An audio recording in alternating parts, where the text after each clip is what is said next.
नमस्कार दोस्तों, मैं हूं डॉक्टर जजन, चाइल्ड स्पेशलिस्ट। आज इस वीडियो में हम बात करेंगे इंसुलिन इंजेक्शन साइट्स के बारे में।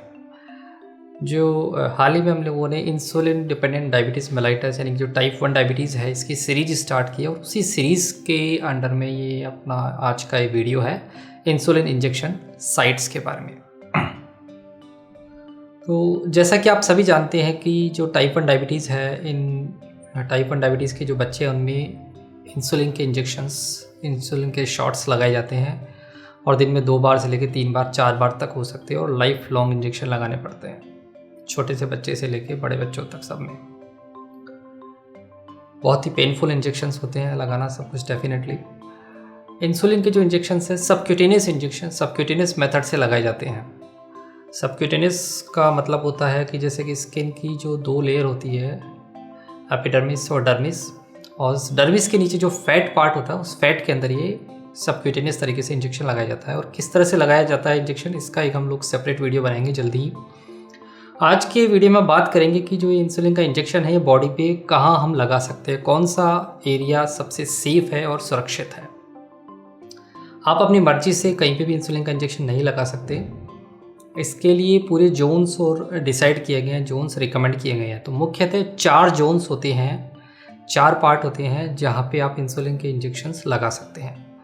तो उन चारों में है, एक तो एब्डोमेन के ऊपर, पेट के ऊपर लगा सकते हो आप, नाभि के चारों तरफ। और दूसरा जो एरिया है वो जो अपना थाई है, बच्चे की थाई के आउटर पार्ट के ऊपर लगा सकते हो।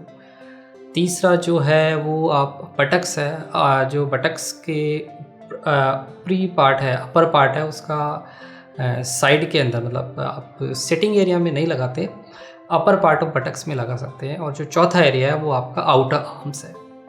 तो ये 4 एरिया के अंदर है, जैसा कि आप डायग्राम में देख रहे हैं, यहीं पर ही इंसुलिन के इंजेक्शंस आपको लगाने होते हैं। अब सवाल ये है कि इंसुलिन के इंजेक्शंस लगाने की किस तरह से इसको लगाए, कब लगाए। तो इसकी एक प्रॉपर टेक्निक होती है साइट के रिगार्डिंग। तो आपको इंसुलिन के जो इंजेक्शंस है ये रोटेट करके लगाने होते हैं।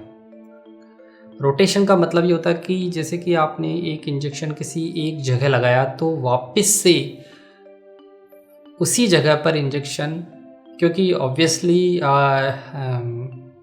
सरफेस एरिया बॉडी का लिमिटेड ही होता है, दिन में 2-2 3-3 बार इंजेक्शन लगाने होते हैं। तो प्रॉपर तरीके से अगर आप इसको सिस्टमेटिकली नहीं लगाएंगे तो हो सकता है एक ही एक जगह खूब सारे इंजेक्शन लग जाए, तो उसके काफ़ी ख़तरनाक साइड इफ़ेक्ट हो सकते हैं। क्या प्रॉब्लम हो सकती है? प्रॉब्लम ये हो सकती है कि अगर एक ही एक जगह हम लोग लगातार इंजेक्शंस लगाएं तो उससे जो फैट है, क्योंकि फैट के अंदर लगता है इंजेक्शन, तो फैट पार्ट का हाइपरट्रॉफी होने लग जाता है, जिसको लाइपो हाइपरट्रॉफी कहते हैं। लाइपो हाइपरट्रॉफी होने की वजह से एक तो प्रॉब्लम ये होती है कि वो जगह जगह से स्वेलिंग होने लग जाती है, स्किन का डिसफिगरमेंट हो जाता है। और दूसरा जो मेन प्रॉब्लम होती है वो होती है वहाँ पे इंसुलिन का जो एब्जॉर्प्शन है वो प्रॉपर नहीं होता, इंसुलिन का इंजेक्शन डिलेड हो जाता है, स्लो हो जाता है, जिसकी वजह से ब्लड शुगर का जो लेवल है वो फ्लक्चुएट करने लग जाता है। ब्लड शुगर का लेवल प्रॉपर तरीके से कंट्रोल नहीं हो पाता। तो ये मुख्यतः मेन ड्रॉबैक है। तो इसलिए ये कोशिश की जाती है कि जो ये लाइपो हाइपरट्रॉफी कॉम्प्लिकेशन है ये कम से कम हो, और ये कम से कम हो इसीलिए ये जो रोटेशन टेक्निक है इसका इस्तेमाल किया जाता है। तो रोटेशन टेक्निक में कई तरह की टेक्निक्स है। आप किसी भी टेक्निक का यूज़ कर सकते हैं, अलग अलग तरीके की टेक्निक्स है, अलग अलग तरीके के पैटर्न्स है। आपको ख़ास तौर से बस ध्यान, जैसा मैंने आपको ये बताया कि पहली बात तो एक इंजेक्शन जिस जगह एक स्पॉट पे लगाते हैं वो स्पॉट का नंबर कम से कम 1 माह बाद आना चाहिए। कोशिश करें। छोटे बच्चों में थोड़ा सा मुश्किल है क्योंकि सरफेस एरिया कम होता है, लिमिटेड होता है, लेकिन आप बड़े बच्चों में, एडोलसेंट्स के अंदर ये फॉलो कर सकते हैं। तो कोशिश करें कि कल 20 से 30 दिनों बाद वापस से उस स्पॉट का नंबर आए। दूसरी चीज़ जो ध्यान रखने की बात है आपको कि जो नेवल होता है एब्डोमेन के ऊपर वो कम से कम 1.5 से 2 इंच छोड़कर आपको इंजेक्शन लगाना है एब्डोमेन के ऊपर। तीसरी चीज़, इंजेक्शन आपको वहाँ नहीं लगाना जहाँ ऑलरेडी लाइपो हाइपरट्रॉफी डेवलप हो चुकी है या किसी भी तरह का कोई स्कार मार्क है, मोल है, कुछ इन्फ्लेमेशन है या इन्फेक्शन है। तो ये सब चीज़ों से आपको बचाव करना है।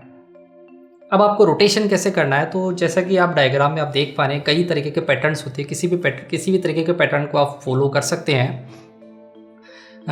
इसमें जैसे कि आप एब्डोमेन के ऊपर इंजेक्शन लगाना होता है, तो एब्डोमेन को आप 2 क्वाड्रेंट में डिवाइड कर सकते हो या एब्डोमेन को आप 4 क्वाड्रेंट में डिवाइड कर सकते हो।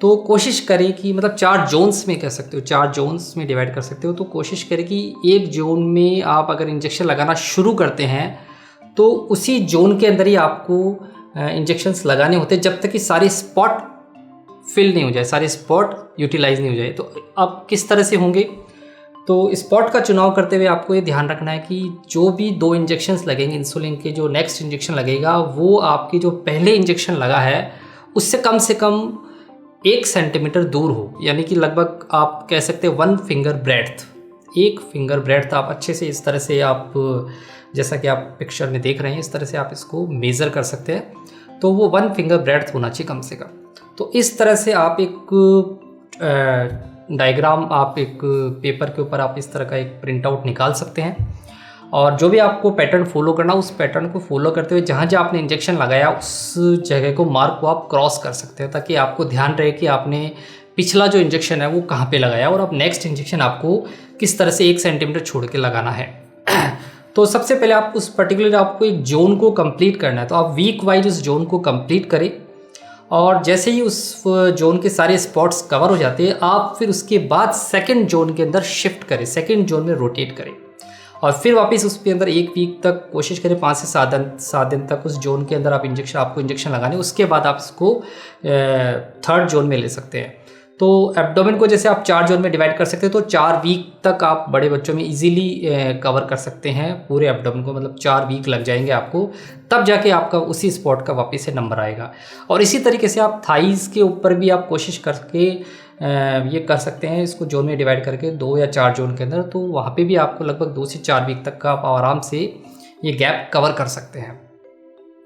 तो थाइज़ और जो एब्डोमेन पार्ट है यहाँ पे जो इंजेक्शंस है ये बड़े बच्चे खुद इंजेक्शन लगा सकते हैं और डायबिटीज़ वाले बच्चों को सीखना ही पड़ता है अल्टीमेटली, तो वो इजीली खुद लगा सकते हैं। लेकिन जो बटक्स पे कोई भी आदमी इंसान स्वयं इंजेक्शन नहीं लगा पाएगा और अपर आर्म्स में भी थोड़ा लगाना मुश्किल है, तो वहाँ पे आपको सेकंड पर्सन की हेल्प की ज़रूरत पड़ेगी। तो छोटे बच्चों में आप चारों साइड्स को रोटेट कर सकते हैं। तो रोटेशन मतलब 2 तरीके से रोटेशन हुआ, एक तो आपका इंट्रा साइट लोकेशन हुआ। इंट्रा साइट मतलब जो आपने जोन सेलेक्ट किया है वहीं आपको रोटेट करना है शुरू में, और जब वो सारा जोन पूरा कंप्लीट हो जाए तो उसके बाद इंटर साइट रोटेशन करना है। जैसे कि एब्डोमेन के 4 पार्ट किया, तो फर्स्ट पार्ट, फिर सेकंड पार्ट, फिर थर्ड पार्ट, फिर फोर्थ पार्ट। उसके बाद आप थाइस की तरफ मूव कर सकते हो, उसके बाद आप आर्म्स की तरफ मूव कर सकते हो, फिर आप बटक्स की तरफ मूव कर सकते हो।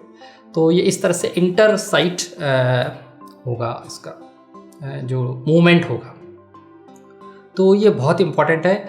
लगभग आपको इस रोटेशन टेक्निक को आप अगर फॉलो करते हैं तो उसकी वजह से आपको किसी भी स्पॉट पे कहाँ पे भी इंजेक्शन लगाया तो आपको 1 माह का लगभग गैप मिल जाता है उसको हील होने के लिए, वहाँ पे इस जगह को हील होने के लिए। तो उससे आपकी जो मैंने आपको कॉम्प्लिकेशन बताया जैसे लाइपो हाइपरट्रॉफी होने के चांसेस काफ़ी कम हो जाते हैं। तो ये इस तरह से आपको ये रोटेशन टेक्निक फॉलो करनी है। साइट सिलेक्शन का चुनाव करते समय आपको एक चीज़ का ध्यान और रखना है कि थाइज़ का अगर आप जैसे थाई पे आप सेलेक्ट करते हैं तो थाई के ऊपर आप नी जॉइंट को आपको नी जॉइंट के ऊपर नहीं लगाना। नी जॉइंट से लगभग 1 हैंड ब्रेड्थ ऊपर की तरफ आपको 1 हैंड ब्रेड्थ की जो चौड़ाई है वो छोड़नी है, और ऐसे ही ऊपर की तरफ भी 1 हैंड ब्रेड्थ की चौड़ाई आपको छोड़नी है। उसके बीच में आप थाई के ऊपर लगा सकते हो आउटर सरफेस की तरफ, आउटर साइड की तरफ। और इसी तरीके से एब्डोमेन के ऊपर भी जैसा मैंने पहले भी बताया आपको नेवल के आसपास लगभग 1.5 से 2 इंच एरिया में आपको इंजेक्शन नहीं लगाना है। साइट सिलेक्शन में कुछ डिफरेंसेस भी होते हैं। जो 4 जैसे मैंने आपको जोन्स 4 साइट्स बताई, एब्डोमेन, थाई, बटक्स और अपर आर्म, तो इन चारों में एक तो सबक्यूटेनियस टिश्यू की जो मात्रा होती है, अमाउंट होती है, उन चारों में फ़र्क होता है। जो ग्लूटियल रीजन है, बटक्स है, वहाँ पे सबक्यूटेनियस टिश्यू सबसे ज़्यादा होता है, तो वहाँ पे जो इंसुलिन का इंजेक्शन है वो स्लो होता है। और जो एब्डोमेन है यहाँ पे इंसुलिन का इंजेक्शन फास्टेस्ट होता है। तो इसलिए जब भी हम एक साइट से दूसरे साइट में शिफ्ट होते हैं तो उस टाइम इंसुलिन का एब्जॉर्प्शन पे काफ़ी फ़र्क पड़ता है, तो ब्लड शुगर लेवल उस टाइम काफ़ी ज़्यादा फ्लक्चुएट कर सकता है, तो आपको उस टाइम बहुत अच्छे से उसको ब्लड शुगर को मॉनिटर करना होता है, ये आप ख़ास तौर से ध्यान रखें। इसी तरीके से जब बच्चे एक्सरसाइज करते हैं तो एक्सरसाइज करने का भी फ़र्क ये होता है कि जिस पार्ट को बच्चा मूव करता है तो उस मूवमेंट की वजह से इंसुलिन का एब्जॉर्प्शन बढ़ जाता है, तो तेज़ी से शुगर का लेवल डाउन हो सकता है। तो इसलिए अगर आपका ऐसा लग रहा है कि बच्चा एक्सरसाइज करने वाला है, जैसे कि दौड़ने वाला या इस तरह का कुछ भी, तो आप थाइज़ में और आर्म्स में इंजेक्शन अवॉइड करें उस समय, क्योंकि उससे आपके ब्लड शुगर लेवल काफ़ी तेज़ी से डाउन हो सकती है बच्चे की।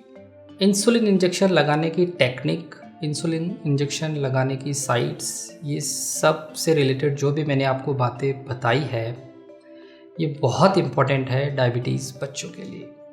ये छोटी छोटी बातें बहुत महत्वपूर्ण रखती है और काफ़ी मायने रखती है आपके ब्लड शुगर कंट्रोल के लिए।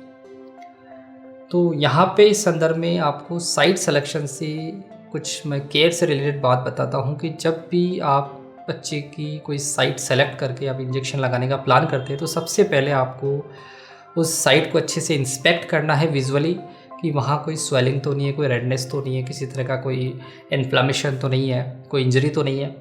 और उसके बाद आपको हाथों से भी पैल्पेट करना है कि कहीं कोई स्वेलिंग या कोई नोड्यूल या किस तरीके कोई गांठ तो नहीं है। लाइपो हाइपरट्रॉफी आपको तब पता चलेगी जब बच्चे की जो सरफेस है, स्किन सरफेस कहीं से हार्ड लगने लग जाएगी, तो उस जगह को आपको अवॉइड करना है। इसके अलावा वो सरफेस जो एरिया है वो साफ़ होना चाहिए, क्लीन होना चाहिए। आप इंजेक्शन लगाने से पहले साइट पे आपको अल्कोहल यूज़ करने की ज़रूरत नहीं है। अगर क्लीन एरिया है तो आप डायरेक्ट भी लगा सकते हैं या आप नॉर्मल वाटर से साफ़ करके ड्राई करके फिर इंसुलिन का इंजेक्शन लगा सकते हैं। इसके अलावा जैसा कि मैंने बताया आपको, ये इंजेक्शन लगाने की आप एक चार्ट है वो आप एक पेपर के ऊपर अच्छे से प्लान उसका लगाने का पहले से तैयार कर ले, डेवलप कर ले। कोई सा भी आप पैटर्न फॉलो कर सकते हैं और उस पेपर के अकॉर्डिंगली आप उसको इंजेक्शन आपको लगाने हैं, ताकि कोई भी गलती होने के चांसेस कम से कम रहे, एक ही जगह पे बार बार लगने की संभावना एकदम कम से कम हो जाए। और इसके बाद आप जब भी अपने डॉक्टर के पास जाएँ, अच्छे से आप अपने डॉक्टर्स को जो भी जहाँ पे भी इंजेक्शंस लगा रहे हैं वो सब प्रॉपर तरीके से चेक करवाएं। आपको कहीं पे भी कुछ भी लगता है स्वेलिंग वगैरह कहीं प्रॉब्लम है तो उस जगह के बारे में, उस प्रॉब्लम के बारे में अपने डॉक्टर को ज़रूर से बताएं। तो ये था आज का वीडियो इंसुलिन इंजेक्शन साइट के बारे में। Thank you.